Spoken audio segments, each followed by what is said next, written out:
Friends నేనండి మీ యూట్యూబ్లో అరచని ఈరోజు టాపిక్తో వచ్చానండి. ఆ టాపిక్ ఏంటంటే మా ఫ్యామిలీలోనండి, మళ్ళీ నా ఫ్రెండ్స్లోన చాలామంది అండి. ఎందుకంటే నీ డ్రెస్ మెయింటింగ్ బాగోలేదు, నీ చేసే వీడియోలు బాగోలేదు, అలాగే ప్రస్తుతానికి నువ్వు కంటిన్యూ వీడియోలు పెట్టి అన్నీ అసలు బాగోలేదు, నీ నీ నీ భాష నచ్చుతలేదు, నీ వేస నచ్చుతలేదు ఇలాగంటున్నారండి. ఎందుకంటే నేను చెప్పేది వాళ్ళకు ఒకటే, మీరు నానిస్తున్నాడు చలాయే ఎక్కడెక్కడో వీడియోలు చలాయి పెడుతుంటాడు. అలాంటి వాళ్ళకైతే మీరు సపోర్ట్ చేస్తారండి. లోకల్ అని ఇలాంటి వాళ్ళకైతే పెద్ద ఫేమస్ అయిన వాళ్ళకి చేస్తారు.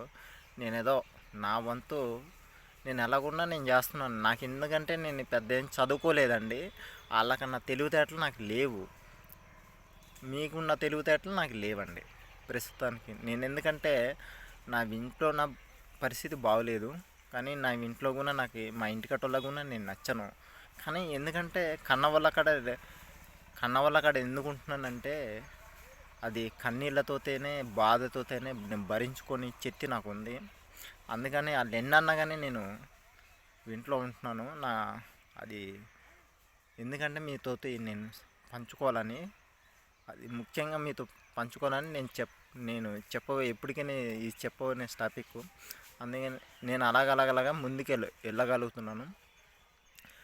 మీరు డ్రెస్ మెయింటింగ్ లేదు, ఇది లేదు, అది లేదు అని మీరు నన్ను 10 సార్లు అనకండి.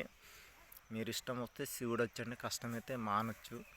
నేను ఒక మొక్క వేసామంటే సుమారు 3 సంవత్సరాలు 5 సంవత్సరాల దాకా కాపట్టదు. అలాగే మనకి వేసిన మొక్క వెంటనే కాయాలంటే అదంటే కాసి కాచి చచ్చిపోద్ది. అదే విత్తనం అయితే చాలా రోజులు పడుద్ది కాయటానికి. అలాగే మనం తెలుసుకోవడానికి కొన్ని రోజులు పడతాయి. ఒక చెట్టు కాయాలంటే కొన్ని రోజులు పడుతుంది. అలాగే దీనికోసం అనుభవంకున్నందైతే కొన్ని రోజులు పడుతుంది. నేను తప్పుగా మాట్లాడుతుంటే నన్ను మన్నించండి, లేకపోతే క్షమించండి.